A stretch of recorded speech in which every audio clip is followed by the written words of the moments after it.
सुगम व्याख्यान।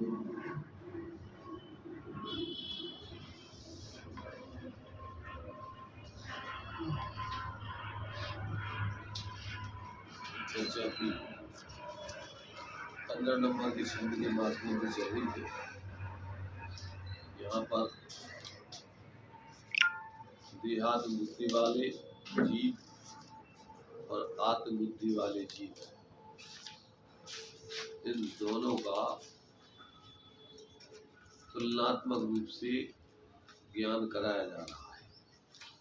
देहात बुद्धि वालों की क्या दुर्दशा होती है और आत्मबुद्धि वालों की क्या आनंदमय दशा होती है, इन दोनों का जो है निरूपण यहाँ पर आचार्य देव ने इस छंद में किया है।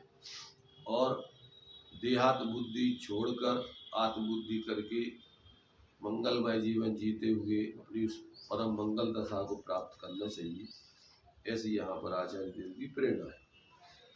तो अभी देहात बुद्धि वाले कैसी कैसी मूर्ताओं में जीते हैं, कैसी कैसी उनके जीवन में समस्याएं आती रहती हैं, किस प्रकार से परेशान होते रहते हैं, उसमें से कुछ पॉइंट बना करके यहाँ चर्चा चल रही है।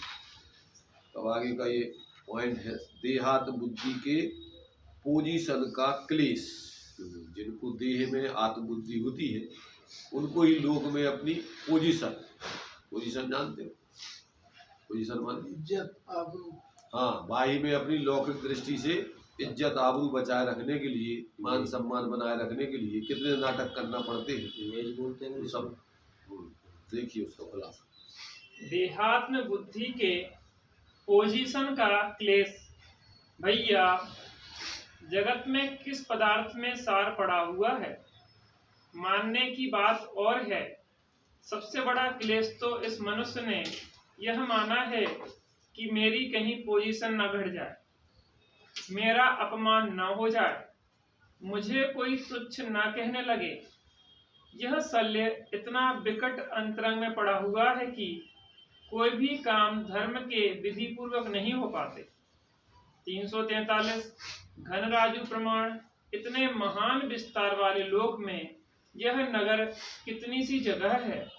अगर इस नगर के सब लोग भी अपमान करने वाले बन जाएं, तो भी क्या है, अपने को तो मरकर न जाने कहाँ भगना है, न जाने कहाँ पैदा होना है, अथवा यहाँ पर भी कोई किसी में प्रणमन नहीं करता, किंतु शल्य बनाया जाता है।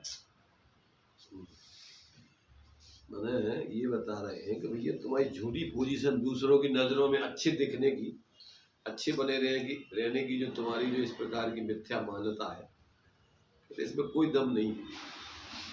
क्यों कि पहली चीज तो सब अपने अपने भाव करते हैं। तुम अगर अपनी झूठी पोजीशन नहीं मानो तो तुम्हारी तो अपने आप में बहुत ऊंची दशा है। आत्मा का जो है स्वरूप तो कहते हैं वास्तव में परमात्मा स्वरूप है, और वो अपने आप में बहुत सर्वोत्कृष्ट स्थिति को लिए हुए। अब तुम अपने उस स्वरूप को भूल करके और इस शरीर आत्मबुद्धि करके और झूठी समाज में अपने लिए यहाँ पर प्रतिष्ठा बनाए रखने के लिए अनेक प्रकार की मिथ्या कल्पना है। अब उसमें अभी तुमने क्या अपने आप को मान लिया है, ये तुम्हारे ऊपर है। ऐसा यहाँ कह रहे कि थोड़ी सी आयु है, इस थोड़ी सी आयु में किसी के पास टाइम है नहीं है, सब अपने अपने परेशानियों से तो मुक्त नहीं होते। तुम्हारी क्या पोजीशन है, सब औपचारिकता में ऊपर ऊपर हलो करते हैं, अंदर से सब जानते हैं सबको, एक दूसरे को सब समझते हैं। इसलिए यहाँ कह रहे इस मूढ़ता को छोड़ करके जो अपनी झूठी पोजीशन की, जो इज्जत आबरू की, मान मर्यादा में अपनी 24 घंटे उसी में ध्यान रखते हुए और अपने स्वरूप को भूल करके जो जीता है बहुत परेशान रहता है, आकुलित रहता है। इसलिए यहाँ कह रहे कि भैया इसमें कोई दम नहीं है, अपने दिमाग से शल्य निकाल दो पोजीशन। अब विवेकी गृहस्थ का जीवन। विवेकी गृहस्थ, यद्यपि गृहस्थावस्था में इसकी आवश्यकता है, थोड़ा मान रखने की, पोजीशन बनाए रखने की, इसके ही बहाने, इसके ही आड़ में अनेक पाप बच जाते हैं, किंतु अंतर में सम्यक दर्शन नहीं है। सर्व पर और पर भावों से विभक्त अपने आत्म स्वरूप की श्रद्धा नहीं है। तो इस नाम और पोजीशन से क्या पा लोगे? शांति तो मिलेगी नहीं। कैसा खिंचा खिंचा फिर रहा है यह उपयोग। अज्ञान की रस्सी के बंधन से अपने आप के ठिकाने का तो स्पर्श भी नहीं करता, एकदम बाहर बाहर ही दौड़ भाग मचाए जा रहा है और दूसरे जीवों के राग बस अपने आप को कष्ट में डाल रहा है, पीड़ित करता रहता है। अनेकों का व्यर्थ दास बनना पड़ता है एक विषय की इच्छा मात्र से। ये बतला रहे, देखो एक तो है मूर्ख अविवेकी ग्रस्त और एक होता है विवेकी ग्रस्त। विवेकी ग्रस्त तो अपने लिए जो छठाला बतलाया है कि ये ही पे ग्रह में न रचे जो जलते में कमा, तो सम्यक दृष्टि की हो गई। वो तो क्या है अपनी स्वरूप दृष्टि बना करके यथायोग जीवन जीता है, जो आवश्यक होता है पर्यायजनत अपने लिए कार्य विवेक पूर्वक वो करता है। किसी प्रकार से झूठी मान मर्यादा और इज्जत अपनी नहीं चाहता, अंदर से अपनी अतीन्द्रिय आत्मा का अनुभव करते हुए आनंद भोगते हुए और जीता है। तो वो तो कहते हैं आनंदमय जीवन है, विवेकपूर्ण जीवन है, उसमें कोई समस्या नहीं। और बाहर में जो अपनी एक अपने ग्रस्त अवस्था में रहते हुए अपनी जो एक इज्जत मान ली है कि भैया सबकी नज़रों में हम समझदार दिखें, धर्मात्मा दिखें, अच्छे दिखें, उसके लिए आपको जो कार्य करना पड़ते हैं, कहते व्यवहारिक दृष्टि से उसमें थोड़ी बहुत तो अच्छाई भी है। उस दृष्टि से आप बहुत अनावश्यक पापों में और नीचे के कार्यों में नहीं लग पाते, परंतु उसमें कोई ज़्यादा दम नहीं। लोग भी तारीफ कर देते हैं कि नहीं बहुत सज्जन आदमी। तो वहाँ चूंकि अपन ज़्यादा पापों से बचे रहने के लिए गृहस्थ की मर्यादाओं में जिए, वो तो अच्छी बात है, परंतु उसी में ही अपन अपने को एकत्र बुद्धि करके जिए और अंदर से अपने यथार्थ स्वरूप को नहीं जाने, तो कहते इसमें कोई दम नहीं है। ये तो सब अनादिकाल से जीव ने सब कर लिए, बाहर में सब इज्जत आबरू को पाली, उससे कोई मतलब नहीं। तो ऐसा यहाँ पर एक जो है विवेक पूर्ण जो है आत्माराधना पूर्वक जो गृहस्थ जीवन में रहते हुए तो श्रेष्ठता है, और अपनी व्यवहार की मर्यादाओं का विवेक रख करके जीना, परंतु मात्र बाहर की ही मर्यादाओं में एकत्र बुद्धि करके जीते हुए आकुलित होते रहना, इस समझदारी का काम नहीं है, ऐसा समझना चाहिए। देहात्म बुद्धि में इष्ट वियोग अनिष्ट संयोग आदि के क्लेश। देहात्म बुद्धि में इष्ट वियोग और अनिष्ट संयोग का क्लेश।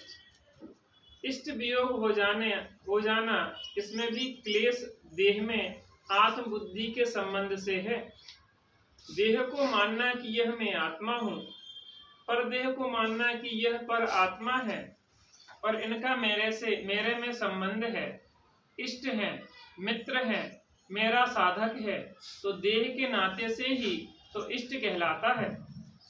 तब इष्ट वियोग का जो क्लेश है वह भी देह में आत्मबुद्धि करने से हुआ। अपने विषयों में जो बाधक पड़ता है उसे मानते हैं लोग अनिष्ट। अब यह सामने गुजरा तो अनिष्ट का संयोग होने पर जो क्लेश होता है उसका भी कारण देह में आत्मबुद्धि करना है। और भी क्लेशों के सारे नाम लेते जाओ, वे सब देह में आत्मबुद्धि करने की भूल पर टिके हुए हैं। हाँ, देखो पहली चीज तो अपनी आत्मा को छोड़ के अपने लिए कोई इष्ट है नहीं। इसको तत्व ज्ञान आत्मज्ञान हो, अपनी आत्मा को छोड़ के कोई अपने लिए इष्ट है नहीं, और उस आत्मा का वियोग कभी होता नहीं, वो तो अनादि अनंत तक है। अब जहाँ तुमने संयोगों में और इस शरीर आदि में और संयोगी भावों में एकत्र बुद्धि कर ली, तो 24 घंटे संयोग वियोग होता ही रहना है।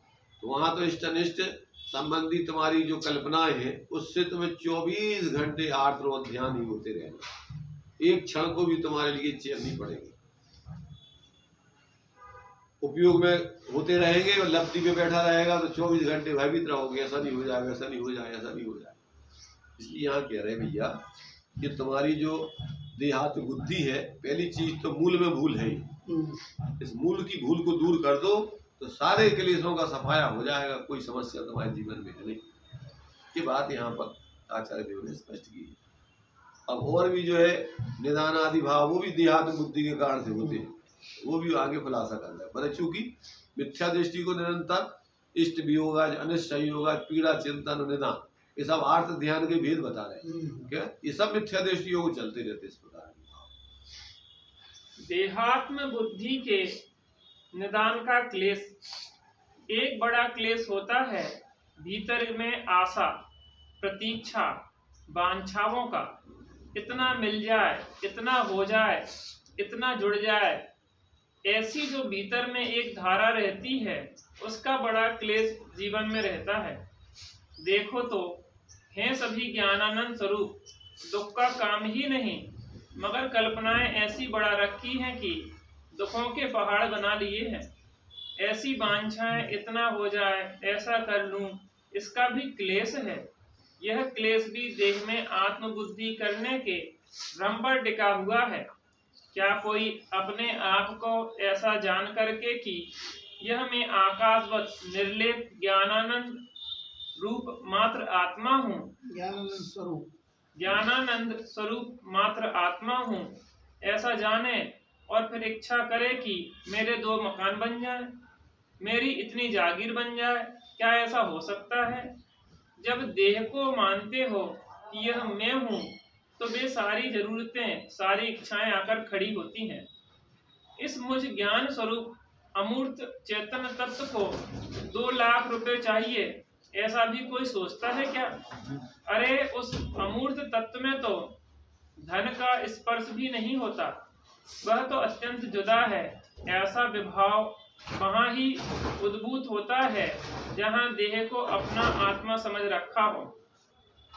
लो यह मैं हूँ, और ये सब लोग जेंटलमैन मेरे निकट जितने हैं, उनमें मेरी इज्जत है। तब फिर आवश्यकता हो गई वैभव की, परिग्रह की।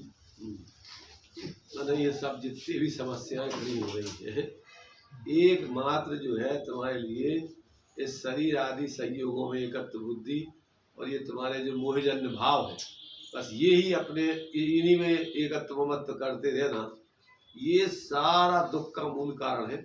और ऐसे व्यक्ति को कभी कोई संतुष्ट सुखी नहीं कर सकता।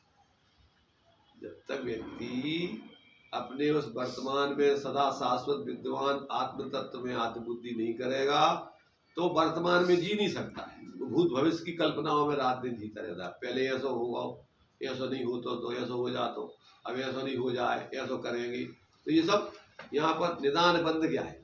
निदान माने भविष्य की चिंता में लगे रहना, सब अविवेक पूर्ण मोह के भाव है सब। यहाँ कह रहे भैया ये सारी समस्या है, एक तुम्हारा जो है मूल में भूल, स्वरूप की भूल, तो सारी भूले भूले मूल में भूल। ये जो है देहात्म बुद्धि वाले को ये अनेक प्रकार की वांछाओं का क्लेश होता है, इच्छाएं बस उसी अज्ञानी मिथ्या दृष्टि को चलती है। पढ़ो। देहात्म बुद्धि में वांछाओं का क्लेश। स्वप्न में कितनी आवश्यकता है? मोह की नींद में जिसे विकल्प हो रहे हों, उसको कितनी आवश्यकता है? किसी से भी पूछो कितना तुम्हारे पास हो जाए, फिर तुम तो संतुष्ट रहोगे?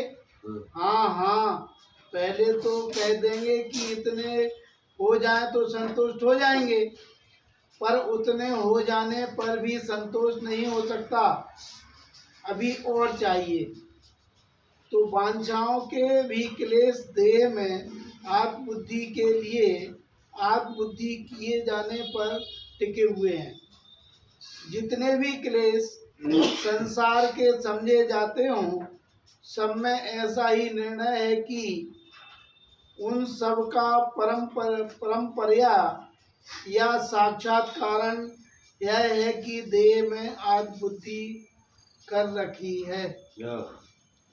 देखो यहाँ कह रहे हैं कि स्वप्न वाले से पूछोगे उसको कितनी इच्छाएं, स्वप्न में कितने स्वप्न उसको लंबाते, उसका तो अंत ही नहीं है ना। स्वप्न में एक के बाद एक के बाद एक के बाद चलते ही रहता, चलते ही रहता, चलते ही रहता। ऐसी मिथ्या दृष्टि की जो स्वप्नवत कल्पना है, कभी उसका अंत आएगा क्या? कब कब उसको समापन गया, बस इतना चाहिए भाई। मिथ्या दृष्टि को अनंतानुबंधी का मतलब ही होता है जिसका अंत नहीं आवे कभी इच्छाओं का। मिथ्यात्व के साथ जिसका अनुबंध है उसका नाम है अनंतानुबंधी। क्या? जिसका संबंध मिथ्यात्व के साथ जुड़ा हुआ है। तो मिथ्यात्व में तो कोई कल्पनाओं का अंत नहीं है, एक के बाद एक के बाद एक के मिथ्या बाद का कोई अंत नहीं। चलते रहता है। इसलिए यहाँ कह रहे हैं कि ये सब देहात बुद्धि वालों को ही ये कल्पनाओं का क्लेश है, जिसको शरीर में आत्मबुद्धि नहीं है, उसकी आत्मा सदा पूर्ण है, सदा इच्छा रहित है, सदा आनंदमय है। उसको क्या चाहिए? कुछ नहीं चाहिए। तो वर्तमान में अपने वर्तमान विद्यमान आत्मा से जुड़ के जी रहा है, उसमें अपने आप पूर्ण तृप्ति महसूस होती है, क्यों? वो अपने आप में पूर्ण तृप्त है, पूर्ण है।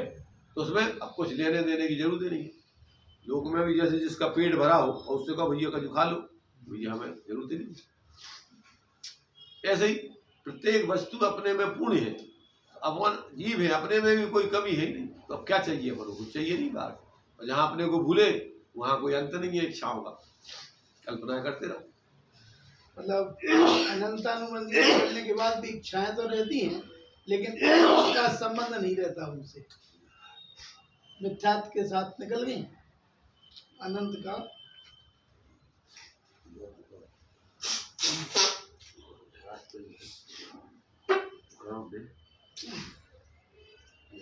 तो ये जो है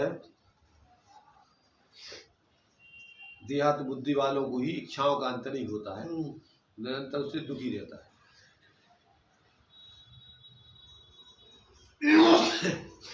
अब आगे देखिए, मन का संयम। मना संयम। भैया अब फिर क्या करना? जैसे एक समस्या आए कि इस पहाड़ पर घूमना है, इन दो आदमियों को उनमें से एक ने सोचा कि इस पहाड़ का पर कंकड़ कांटे बहुत हैं, पहले इस पर चमड़ा बिछा दिया जाए तो फिर इस पर खूब घूमें। एक ने यह सोचा कि अच्छी मजबूत पहनियाँ बनवा लें, फिर खूब पहाड़ पर घूमें। तो यह बात बताओ कि इन दोनों में से सफल कौन होगा? पहनियाँ पहनने वाला सफल होगा कि पहाड़ पर बिछाने के लिए उतना चमड़ा कहाँ से लाएगा? और फिर बिछाएगा कौन? यूं ही कोई सोचे कि आराम तो मनमाने परिग्रह के संचय करने में है, सो पहले खूब परिग्रह का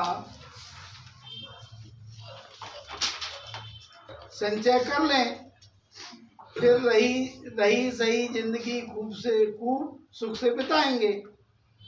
एक ने सोचा कि अपने मन को कंट्रोल में रखें, अनायास जो मिला है वह भी तो आखिर छूटेगा, तो इस ही जीवन में संतोष सहित जो कुछ उसे ही अपनी जरूरत से अधिक मानकर गुजारा कर लें और मुख्य ध्येय धर्म पालन का रखें, जिसके लिए हम जी रहे हैं। तो यह बताओ सुखी कौन हो सकेगा?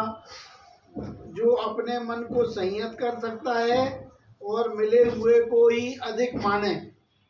अधिक की वांछा करना तो दूर रहा, ऐसे पुरुष ही संतोष पा सकते हैं, सुखी हो सकते हैं। बाह्य परिग्रह का संचय करके कोई सुख पाना चाहे तो वह नहीं पा सकता है। तब क्या करना? अपने आत्म तत्व में प्रवेश हो जाए, लो सारे क्लेश दूर हो जाएंगे। तो देखो यहाँ पर ये बतला रहे हैं, यदि आपका विवेक जागृत है तो आप मन की व्यर्थ की जो है एक अनंत कल्पनाएं, मिथ्या कल्पनाएं करके और अपने जीवन को आकुलतामय दुखमय नहीं बनाओगे। इनने दृष्टांत दिए, एक दृष्टांत दिया कि मान लो कोई की इच्छा हुई है, दो मित्र हैं कि भैया इस पहाड़ी पे अपन चले, घूम भी चले। अब उस पहाड़ पर गए तो बहुत कंकड़ पत्थर कांटे फाटे बहुत। एक ने कि भैया यार पे कालीन मालीन बिछवा यार पूरे में, जब तो घूमे ना तो कांटे चुप जाए कंकड़ तो। दूसरे ने सोची कि भैया अपन इतने बड़े इस पे दुनिया पे अपन कालीन बिछवा दे, फिर इससे बेहतर तो अपने पैरों में किसी पहन लो ना, अपन पनेंगे पहन लो। तो अपन चिंगला जी उसी। अपना काम सहजता में थोड़े से में बन जाए, हाँ, तो ये पूरी में अपनी इसकी करत करें तो कब तक ही को बिछाई करो, कब तुम भी कहाँ से लाओगे तब खाली। तो देखिए ऐसी व्यवस्था बनाओ, तो ये तो मूर्खतापूर्ण स्थिति है। इसलिए जो है, जो व्यक्ति विवेकी होता है कि भैया जितना अपन को मिलो है पुण्य के उदय से, अपन वही को तो उपयोग कर लो, अपन को तो देने के दे क्या है? और अब तुम ये की पहले इकट्ठो खूब संग्रह कर लो, उसके बाद फिर भोगेंगे, जब तक तो मरेंगे, आई तुम्हारी इतनी है नहीं। तो जो विवेकी व्यक्ति होते हैं और वे इस प्रकार से मूर्खतापूर्ण विचार करके अपने जीवन को बर्बाद नहीं करते। आपने दृष्टांत दिया था 11 महीने का था किसी के पास, किसान का था वो, हाँ जी, उनसे था। आगे 1 महीने पहले ही भूखे मर लो, घर में अच्छे से चैन से खाएंगे। साल भर 11 महीने चैन से खाएंगे, निपट ही गए। अच्छी तरीके से तो वो ये मूर्खतापूर्ण विचार है कि अपन अगर उसी में विवेक पूर्वक करो, जैसे अपने यहाँ लाल बहादुर शास्त्री थी, अपने देश में उसमें अनाज की कमी थी, हाँ, तो उन्होंने कहा देखो भैया अपन को दूसरे देशों से हाथ पसारने पड़े, मांगना पड़े, इससे बेहतर तो ये है कि अपन लोगों में इतने करोड़ आदमी हैं, अगर अपन एक टाइम का भोजन छोड़ दें, टेकासन कर ले, मरेंगे तो है नहीं, मरिए स्वस्थ रहेंगे अपन, तो भी 1 हफ्ते में, खाते खा, एक हफ्ते में खाओ, रविवार के 4 रविवार दिन में कभी कहो, हाँ, इसमें अपने लिए इतने लाखों टन जो है अपना माल बच जाए, बच जाएगा। लाखों कुंटल अपन जो है भैया बड़ी आनंद से रहेंगे, कोई परेशानी नहीं है। और अब एक जो है कि आपको ठास ठास के खाते रहो, जरूरत है नहीं है पेट में, बीमार हो रहे हैं, और फिर दूसरों से भीख मांग मांग करके व्यवस्था बनाओ, ये समझदारी का काम नहीं है। करा था फिर, हाँ, किया गया था ऊपर। हाँ, तो इसलिए इस मनुष्य पर्याय में तो अपन को संयम का मार्ग है, विवेक का मार्ग है, ज्ञान का मार्ग है, स्वरूप की आराधना का मार्ग है। अगर इस प्रकार व्यक्ति जिए तो व्यवस्थाओं की कभी बाहर की जरूरत नहीं है अपन हो जाना, और बहुत बढ़िया वर्तमान में आनंद से जिएंगे और अपना बढ़िया अच्छे भावों से जिएंगे, स्वास्थ्य से जिएंगे, तो आगे भी अपन को सुगति होना है, और अपने आत्मा को हित सकते हुए एक दिन पूर्ण स्वास्थ्य को पाके मोक्ष दशा पालेंगे। इसलिए कहते भैया कि अपन अपने संयम को बरकरार रखो, ज्ञान में जागृत करके जियो, किसी प्रकार से पागलपन मत जियो। ये बात यहाँ पर बताई गई। अब आगे देखिए, मूर्छा में विडम्बना। मूर्छा में विडम्बना एक कथा बहुत प्रसिद्ध है। शमश्रुनवनीत नामक एक पुरुष था। शमश्रुनवनीत नामक एक पुरुष था। श्रावकों के यहाँ छाछ पीने गया, तो छाछ पीने के बाद मूछ पर हाथ फेरा तो उसके हाथ में घी लग गया। सोचा अरे और रोजगार करना व्यर्थ है, एक ही बार मूछ में हाथ फेरने से इतना घी आया तो साल भर में तो तमाम जुड़ जाएगा, और फिर उसे बेचकर कमाई करेंगे। सुबह वैसा ही करने लगा, रोज 4 बार छाछ पीने जाए और मक्खन जोड़ता जाए। 2-3 साल में 5-6 सेर घी जोड़ लिया। अब जाड़े के दिन थे, उसकी झोंपड़ी थी, आग से वह तप रहा था। झोंपड़ी के ऊपर सिकहरे में घी टंगा हुआ था। उसके मंसूबे बनने लगे। अब तो कल 4 सेर घी बेचने जाएंगे, 10-20 रुपए मिल जाएंगे, उससे बकरी खरीदेंगे, फिर भैंस खरीदेंगे, फिर जमींदारी खरीदेंगे, घर बनवाएंगे, विवाह हो जाएगा, बच्चे हो जाएंगे। खुश होता जा रहा था। यह शेख चिल्ली एक बालक आएगा, कहेगा दद्दा खाने चलो, माँ ने बुलाया है। शायद ही कोई दद्दा अपने आप रसोई घर में अपने आप पहुंच जाए, जब तक कोई लड़का या लड़की उसे टेरने ना आए। नहीं जाते। ठीक है दद्दा, ठीक है, दद्दा बनने का शौक तो होना चाहिए। जो कुछ हो उसकी कल्पनाएं चल रही हैं। तो वह कहता है कि अभी नहीं जाएंगे। दूसरी बार बालक बुलाने आएगा, दद्दा रोटी खाने चलो, बोला अभी नहीं जाएंगे। तीसरी बार बालक रोटी खाने को कहेगा तो वह लात फटकार कर कहता है अभी कह दिया कि अभी नहीं जाएंगे, अबे कह दिया, अभी कह दे, अबे कह दिया कि अभी नहीं जाएंगे। लो उसकी लात घी के डबले में पड़ गई, नीचे आग थी तो आग में घी पड़ने से झोपड़ी में आग लग गई। मैं बाहर निकल आया और पुकारने लगा, दौड़ो रे भाई, मेरा मकान जल गया, मेरे बाल बच्चे जल गए, मेरे जानवर जल गए, मेरी सारी जायदाद खत्म हो गई।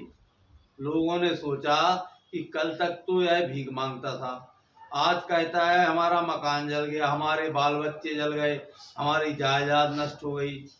समझाने वाले आए, किसी ने कहा अरे भाई ख्याल ही ख्याल तो था, कुछ भी तो नहीं नष्ट हुआ।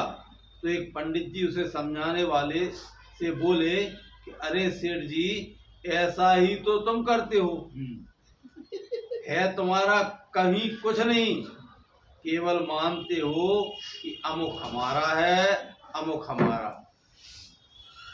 स्वरूप सम्मेलन में भी एक उदाहरण दिया था। हाँ दिया है।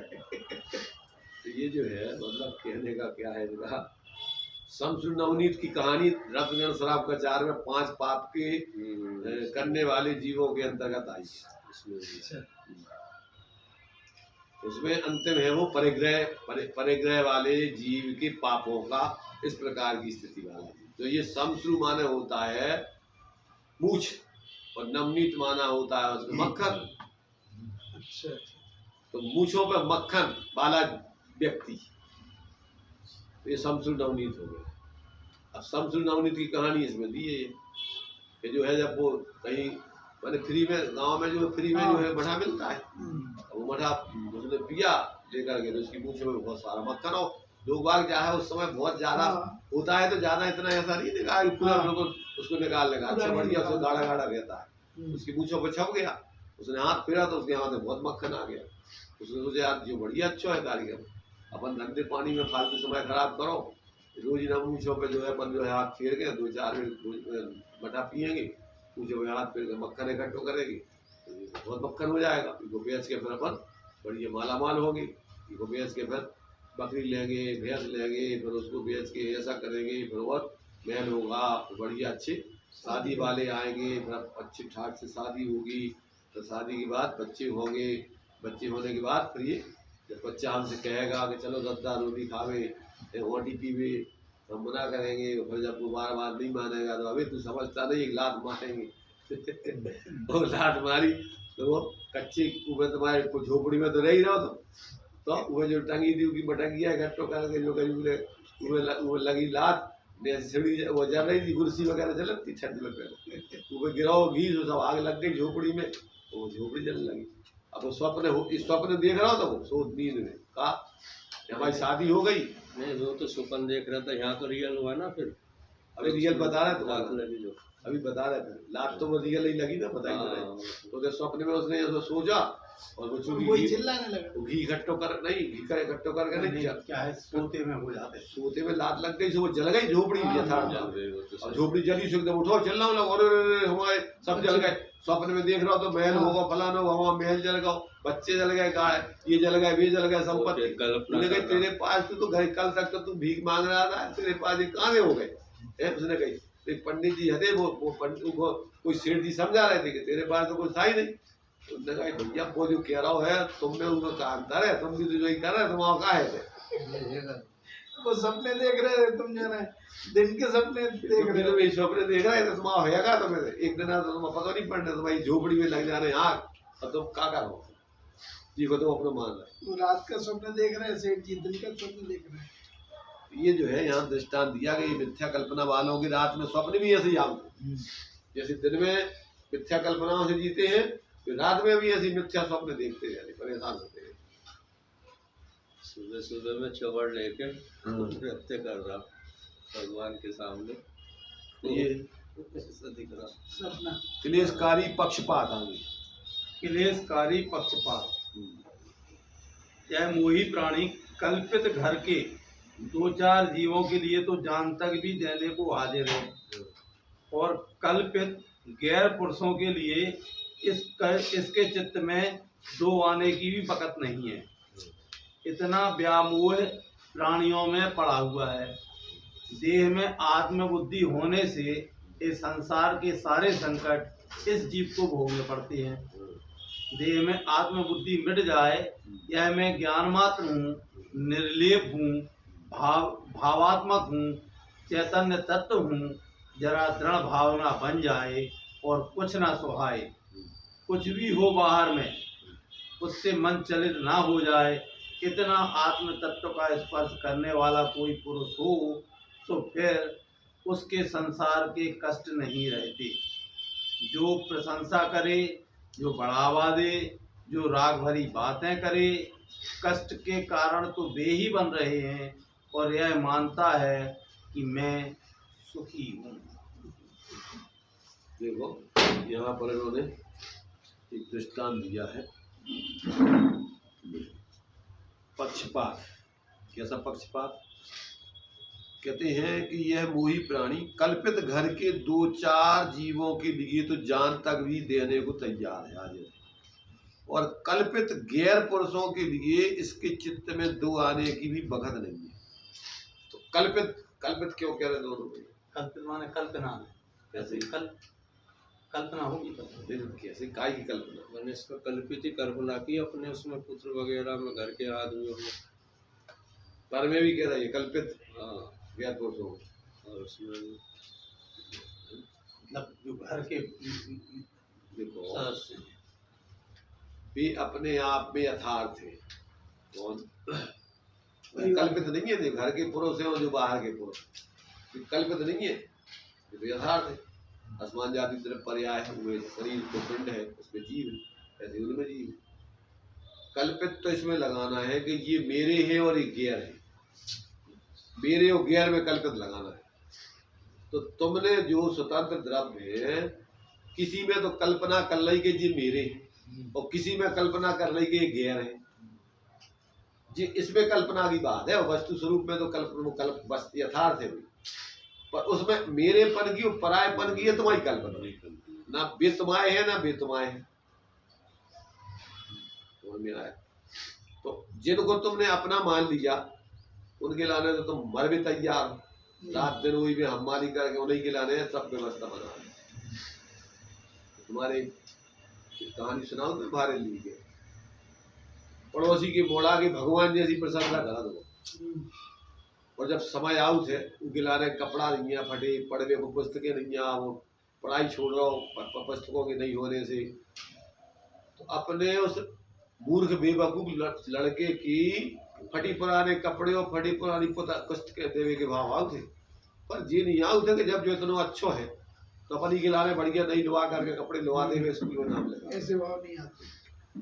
उस बेवकूफ नालायक लड़के को पूरी संपत्ति देने का भाव है तुम्हारे शब्दों में तो कह रहे हैं कि नालायक है, मूर्ख है, तू कुछ नहीं करता है, देखो वो सामने वाले का कितना अच्छा लड़का है। तो प्रशंसा तेरी सही है कि झूठी है? झूठी, नाटकीय प्रशंसा।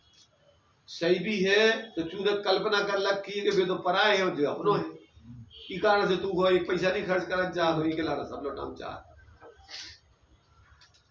तो ये बता रहे कि जीवों की इस मोह की लीला देखो आप कि क्या पागलपन है कि जीवों में भी ऐसा पक्षपात करके, और जहाँ जरूरत हो तो खर्च नहीं करेगा और जहाँ जरूरत नहीं हो तो सब लौटा भी तैयार, मरो जा रहा रात दिन। कल्पना में तो सात भावना पड़ी थी, साथ कल्पना में पत्नी मान ली गई, कल्पना पत्नी हमारी। जरा घर पे जाके बोलियो कल्पना में भाई थी शादी, डंडे लगे भाई तुम्हारी हमारी कहीं कल्पना में शादी भाई दे गई है बच्चों को, शादी मादी वो देख कल्पना तो भला को भला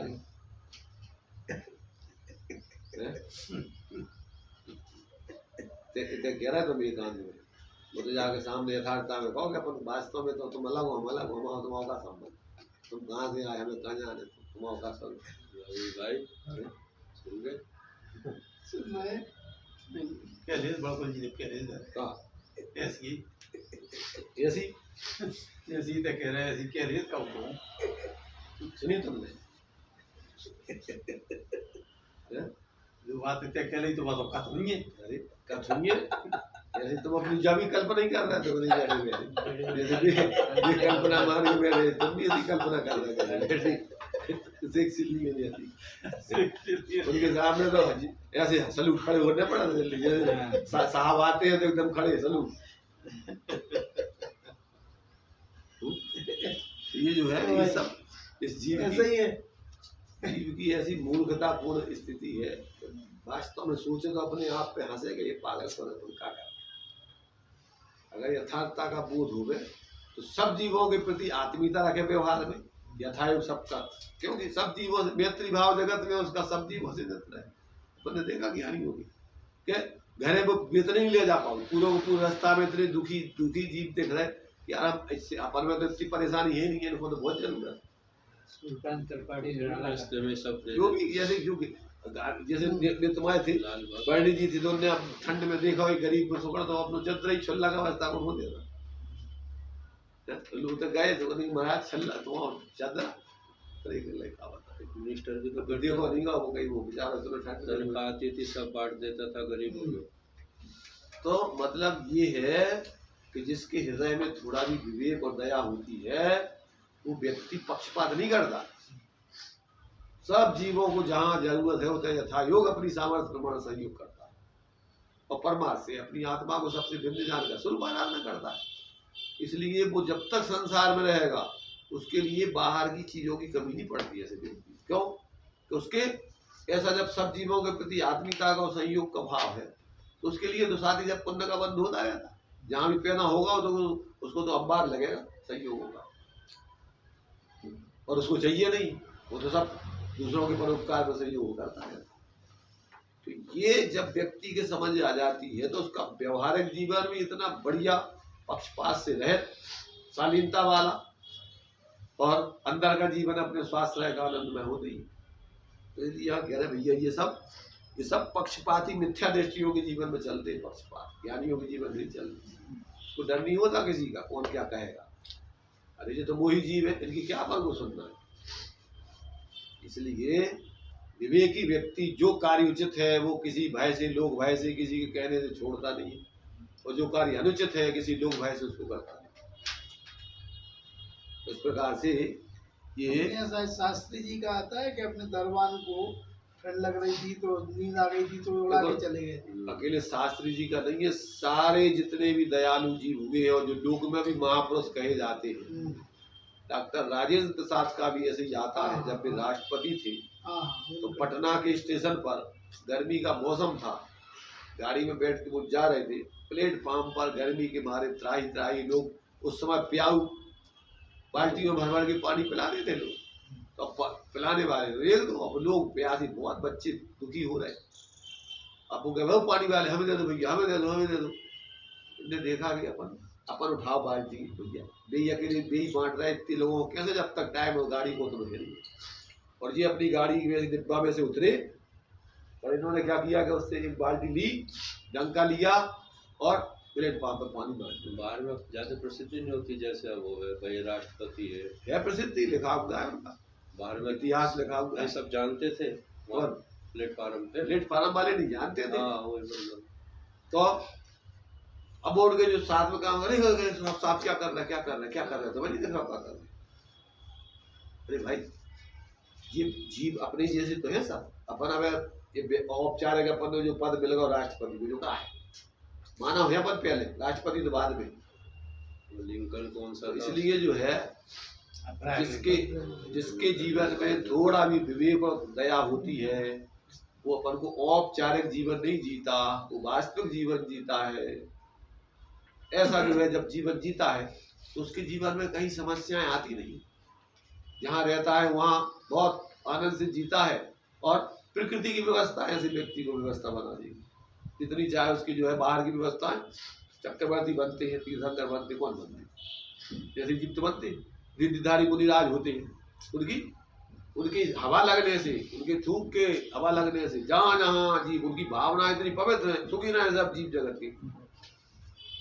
बाहर में तो वे कर नहीं सका, प्रकृति के द्वारा ऐसा पुण्य का उदय होता है कि उनका शरीर इतना जो है माने उसका निमित्त बन जाता है कि लोगों को उनके शरीर से गई हुई हवा जहाँ जहाँ सारे रोग शोक दूर हो जाए, बीमारी दूर हो जाए। जिस कमरे में भोजन कर लेंगे वो कमरा कैसा हो जाएगा, उसमें कितने ही चक्रवर्ती एकटक भोजन कर जाए कभी नहीं होती, अक्षीण रिद्धि प्राप्त हो जाएगी। जिस बर्तन में भोजन बनेगा वो भोजन कितने ही लोगों को खिलाते जाओ, कोई कमी नहीं। पर उनकी भावनाएं का साथ ही साथ पुण्य का उद्देश्य ये प्रकृति बाहर में तुम्हारे लिए कुछ लेने की जरूरत भी नहीं है, वो सब ऑटोमेटिक व्यवस्था बनती जाएगी। ये सब तुम्हारी भावों की पवित्रता का, ये सब निमित्त नैमित्तिक संबंध से ऐसी व्यवस्था है। ज्ञानियों के जीवन में तो पूर्ण रूप से वो पूर्ण आत्माराधना करने के लिए स्वरूप आश्रय लेते जाते, जब तक वो पूर्ण स्वाश्रय नहीं ले पाते तो निस्वार्थ भाव से, निष्काम भाव से भक्ति आदि करते हुए और सब जीवों के प्रति इस प्रकार का उनका भाव रहता है, और उससे सहज ही साथ ही साथ पुण्य के उदय में सारी व्यवस्थाएं ऑटोमेटिक करती, सोचना नहीं पड़ता हूँ। इस प्रकार से ये पक्षपात पूर्ण मिथ्या दृष्टि का जीवन क्षुद्रताओं में जीता है। छोटी मोटी चीजें होती हैं तो उसमें ही अपने पक्षपात करता है। दृष्टांत आप लोगों ने पढ़ा हो क्या, दो भाइयों में बड़ी घनिष्ठता थी, प्रेम से वो रह रहे थे, और एक बार बड़ा भाई बाजार से आम वगैरह लाया, दोनों के बच्चे थे, तो जो है दोनों हाथों में उसके आम वगैरह जो भी फल थे, तो उसका बच्चा दाएं तरफ आया और छोटे भाई का बच्चा बाएं तरफ था। तो बाएं तरफ थोड़ा बड़ा फल था या बड़ी अच्छी चीज थी, दाएं तरफ के हाथ में कम थी, तो उसने जो है ऐसे हाथ करके दे दिया उनको। भाई ने देख लिया, ऊपर से छत पे से वो देख रहा था। उसने कहा भाई अब जो है ये मेरे तेरे का भाव पैदा हो गया, साथ में रहना योग्य नहीं है। तो उसने जो कहा भाई तो ऐसा करो, तुम जो है अपनी सेटिंग जो भी करना है अपने हिसाब से कर लो, अपने हिसाब से कर लो। आगे और बढ़े, जब तुम्हारे भाव में भेदभाव आ गया अपने पर आएगा, तो अपने साथ में रहने से क्या फायदा। तो मतलब ये है कि जहाँ व्यक्ति को तात्विक दृष्टि होती है, धार्मिक दृष्टि होती है, आत्मदृष्टि होती है, तो सब जीव अपने समान दिखते हैं, यथायुग उनके साथ में व्यवहार किया जाता है, पक्षपातपूर्ण, कसायपूर्ण, स्वार्थपूर्ण व्यवहार नहीं होता है। और ऐसे व्यक्ति को कहीं कोई समस्या नहीं होती, क्योंकि पवित्र भावों से, अंदर के शुद्ध भावों से तो आनंद है ही। ऐसे कपट भावों से, ऐसे जो है उसके जीव मात्र के प्रति आदि भाव से, उसके लिए बाहर में भी उसको कोई टेंशन नहीं होता है, मायाचारी आदि के भाव नहीं होते हैं, किसी प्रकार की कोई आकुलता नहीं। जब तक वो रहता है यहाँ सब सहज रहता है, सब लोग उसके प्रति आत्मिक रखते हैं।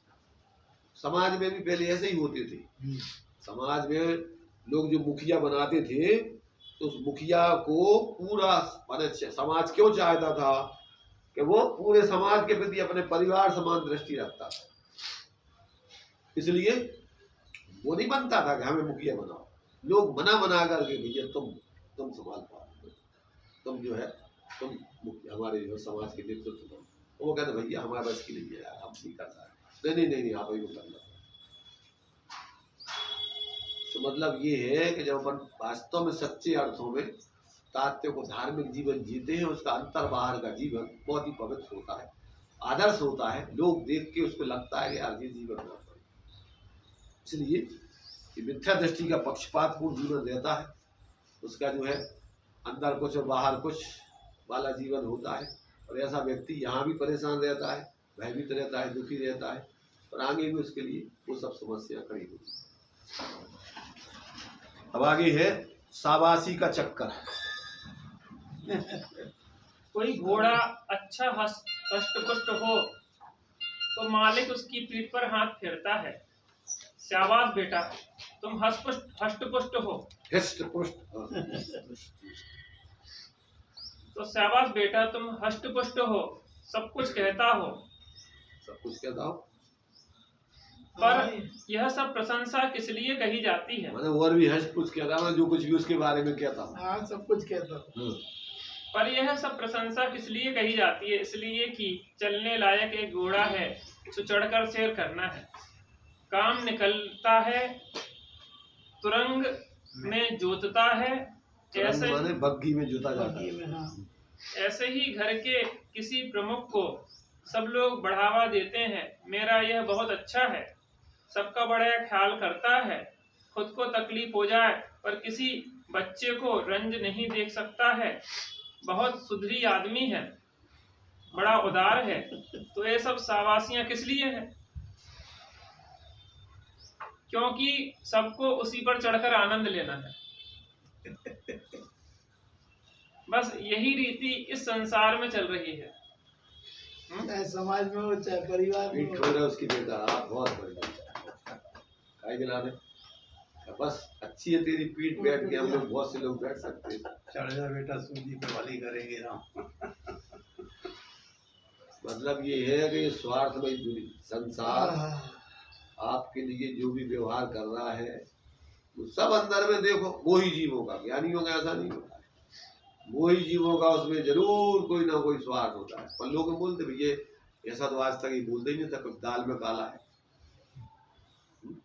अगर ये ऐसी प्रशंसा कर रहा है, कुछ बोल रहा है, तो कुछ ना कुछ तो इसके अंदर में कोई अभिप्राय दूसरा चल रहा है। तो ये तो ऐसा था ही नहीं।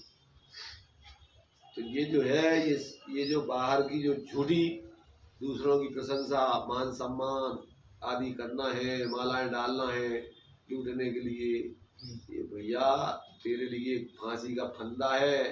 तू दूसरों के लिए नहीं ठगने की सोच रहा है। इस मायाचारी का परिणाम जाके त्रियंश गति में भोगना पड़ेगा तुझे, माया त्रैग्योनस। इसलिए कहते भैया ये जो है झूठी शाबाशी वगैरह जो की जाती है प्रशंसा, ये अज्ञानी मिथ्या दृष्टि जीवों के स्वार्थमयी होती है। और लोक में एक कहावत है बुंदेलखंड में कि माथे तिलक माधुरी वाणी, दगेबाज की यही निशानी। बाहर में अपने को बड़ा तिलक मिलक लगा के और बड़े मीठे मीठे बोल रहा हो, जैसे वो तुम्हारे सप्तभूषत हो, ऐसी दशा उसकी समझना। अगर अगर वो मिथ्या दृष्टि है तो वो जो तुम्हारे लिए इस प्रकार से बोल रहा है तो समझ लो कि अंदर इसकी कुछ गड़बड़ है। माथे तिलक माधुरी वाणी और दगेबाज की यही निशानी।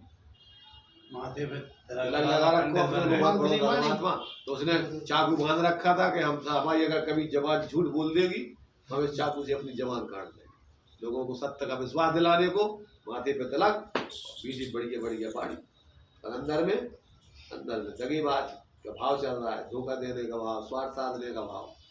ऐसा व्यक्ति जो है वास्तव में कहते हैं भले ही पुण्य के उदय से उसकी यहाँ व्यवस्था कुछ सेट हो जाए तो इसका कल्याण नहीं होगा, और ये व्यक्ति इतने भी सुखी नहीं रह सका और आगे भी सुखी नहीं हो सका। तो ये जो है एक एक चीज अपन को अपने जीवन में देखो कि हम कहाँ खड़े होंगे। अगर हम धार्मिक हैं तो अपने जीवन में अगर इस प्रकार की मतलब चालाकियां हैं, विपरीतताएं हैं, ऐसे खोटे भाव हैं, तो अपन समझ के उसका त्याग करें, सही ओरिजिनल जीवन जी। अब अंत में जो है हित संबोधन। हित संबोधन, अरे जरा परमार्थ दृष्टि करके निहारो तो इस मुझ आत्म तत्व का कोई दूसरा हित नहीं कर सकता है। मेरा ही आत्मा निर्मल हो तो हित है। एक ही शिक्षा है कि सुख चाहते हो तो सर्वप्रथम देह में आत्मबुद्धि का त्याग करके अपने इस ज्ञान स्वरूप आत्म तत्व में प्रवेश करो और इसे निज आत्मा जानो तो सब क्लेश शीघ्र ही दूर हो सकते हैं। हाँ, अंत में तुम्हारे लिए संक्षेप में हित का संबोधन है कि भैया देखो, तुम अंदर में देखो, जहाँ तुम्हारा मूल स्वरूप है उसमें तुम्हें कोई समस्या नहीं है, आनंदमय तुम्हारा जीवन है। और अगर उस तरफ देखोगे और उसके आश्रय से अपना जीवन जियोगे तो तुम्हारी परिणति सदा आनंदमय रहेगी, स्वास्थ्य होकर के, और निराकुल रहेगी। किसी प्रकार की कोई अपेक्षा नहीं होगी उसमें, क्योंकि सम्यक दृष्टि निकांक्षित होता है, निशंकित होता है। उसके जीवन में सारी स्थितियां प्रकट होती, स्वभाव है उसका, निशंकित, निकांक्षित, निर्विचिकित्सा, सामूढ़ दृष्टि, उसको गिलानी नहीं होगी किसी जीवों की प्रति या बाहर की शरीर आदि की मलिनता आदि में। क्यों? तो ये तो पुद्गल को परिणमन है, अच्छो का बुरा, ये तो मोह की कल्पना है। अच्छो बुरा व्यवहार से अपन जहाँ गिलानी करते मलमूत्र आदि है, पर वो है का मलमूत्र, वो भी पुद्गल को परिणमन है। और दूसरों के जो भाव हो रहे हैं बेकारी आदि भाव, तो पुरुषार्थ सिद्धि उपाय में तो वो लिखा है कि उनसे भी घृणा मत करो। क्यों? तो उसमें भी आत्मा व्याप रहा है, वो भी कोई सर्वथा जो है उसमें कोई गलत, मतलब पूरा का पूरा गलत नहीं हो गया। वो क्षण के ऊपर ऊपर उसकी अस्थिरता चल रही है, बेकारी भाव चल रहे हैं, पर जिसमें चल रहे हैं वो परमात्मा स्वरूप है, इसलिए सर्वथा उस बेकारी भाव को देखकर उस जीव से घृणा मत करो। ऐसा जो है ज्ञानियों का उपदेश है कि भैया तुम तात्विक दृष्टि से जीवन जियोगे तो बाहर में पर्याय में भी तुम्हारा बहुत ही संतुलित जीवन होगा, और अन्य जीवों के प्रति भी तुम्हारा एकांत से कोई मिथ्या धारणा बना के उनके प्रति दुर्भाव नहीं करोगे। यथा योग विवेक रख करके प्रवृत्ति करते हुए स्वपर हित में आपका जीवन होगा। और ऐसा जीवन ही वास्तव में देखा जाए तो प्रत्येक जीव के लिए हितकारी है, कल्याणकारी है। और इसके अलावा जो भी अनादिकाल से तुम अज्ञानता पूर्वक मोह का जीवन जी रहे हो उसमें आज तक तो हित हुआ नहीं, और उससे दूसरों का भी हित नहीं होता है, दूसरों को भी उससे कसाय मोह आदि की प्रेरणा मिलती है। इसलिए यहाँ पर अंत में संबोधन दिया कि भैया तुम अपने को चेतन स्वरूप देखो और दूसरों को भी शरीर से पृथक अंदर में उनको चेतन स्वरूप देखो। सब भगवान है। कदाचित अगर अपनी स्वरूप को भूले हैं तो भूले भगवान है, पर्याय में तनक भूल है छोड़ क्षण की तो कभी मिट सकती, उनको भी देखो भगवान, पर पर्याय की दृष्टि में देखो तनक भूल है उनको। तो अब तो विवेक रखो भैया जब भूल है तो निकाल सका जब कभी। इस प्रकार से ये अपन को एक एक छंद में आचार्यों ने बहुत ही मार्मिक तरीके से सब जीवों को संबोधन देकर और उनके आत्महित के लिए अज्ञानता पूर्वक जीवन है तो तुम्हारा उसमें कारण क्या है, कैसे उसको दूर करो, और ज्ञानता समीचीन आत्मिक जीवन है तो वो कैसे प्रकट होता है उसकी विधि बताई।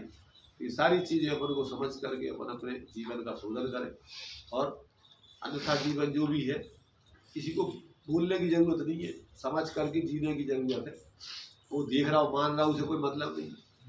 इस प्रकार से ये अपने लिए इस 15वें छंद में अज्ञानी और ज्ञानी दोनों का तुलनात्मक रूप में जीवन बताकर अज्ञानता का जीवन, बहिरात्मपने का जीवन छोड़ने लायक है, अंतरात्मपने का जीवन बनकर के परमात्मा सागर अपने जीवन में प्रकट करने लायक है।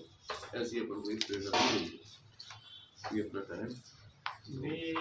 दिव्यवाणी बेअंता सत्य को सुप्रकाशती, वेद दर्शा कर सबर का भार सिर का उतारती, चैतन्य का अमृत पिलामा अमर करती भारती, विज्ञान दीप जला उतारे मातु सिर की आरती।